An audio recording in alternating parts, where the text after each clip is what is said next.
যুক্তরাজ্যের supermarket giant Tesco খাদ্য অপচয় বন্ধ ও নেট জিরো লক্ষ্য অর্জনের প্রচেষ্টায় বিনামূল্যে খাদ্য বিতরণের উদ্যোগ নিয়েছে।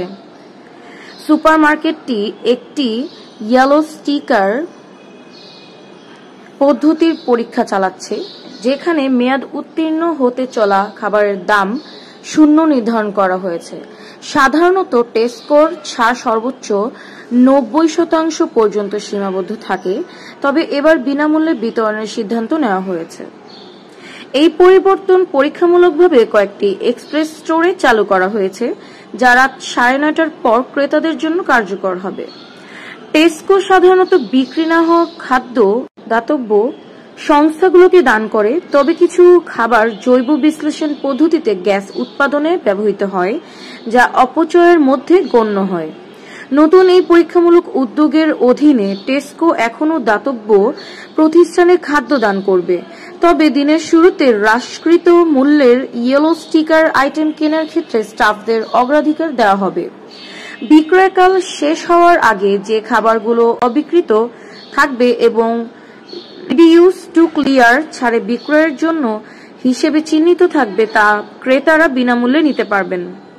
টেসকো কর্মীদের উদ্দেশ্যে দেওয়া একটি অভ্যন্তরীণ নোটে জানায়, এই উদ্যোগ খাদ্য অপচয় কমানোর লক্ষ্যে আমাদের প্রচেষ্টা চালিয়ে যেতে সাহায্য করবে।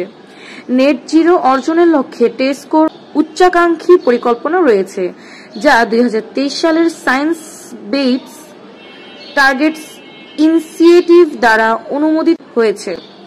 এর মধ্যে 2025 সালের মধ্যে নিজেদের কার্যক্রমের খাদ্য অপচয় অর্ধেক কমানোর লক্ষ্য অন্তর্ভুক্ত রয়েছে। 2023 সালের ফেব্রুয়ারিতে খাদ্য অপচয় কমানোর অগ্রগতির বিষয়ে টেসকো তাদের পূর্বের হিসাব সংশোধন করে। তারা বুঝতে পারে যে জৈব বিশ্লেষণ পদ্ধতিতে খাদ্য বর্জ্য ব্যবহারের কারণে প্রকৃতপক্ষে 2017 সাল থেকে 2023 সালের মধ্যে মাত্র 18% খাদ্য অপচয় কমেছে, যা আগে তারা 45% বলে মনে করেছিল। টেসকোর একজন মুখপাত্র নতুন এই উদ্যোগ সম্পর্কে বলেন, আমরা সর্বদা খাদ্য অপচয় কমানোর নতুন ও উদ্ভাবনী উপায় খুঁজেছি। আমাদের সমস্ত স্টোরের অতিরিক্ত অবিক্রিত খাবার দাতব্য সংস্থা ও কমিউনিটি গ্রুপকে দান করা হয়, যার মাধ্যমে প্রতি মাসে লক্ষ লক্ষ খাবারের যোগান দেওয়া হয়। এই পরীক্ষামূলক উদ্যোগের মাধ্যমে আমাদের কয়েকটি এক্সপ্রেস স্টোরের গ্রাহকরা দিন শেষে যেসব ইয়েলো স্টিকার আইটেম অবিক্রিত থাকবে সেগুলো বিনামূল্যে নিতে পারবেন, তবে এটি আগে দাতব্য সংস্থা ও কর্মীদের প্রস্তাব দেওয়া হবে।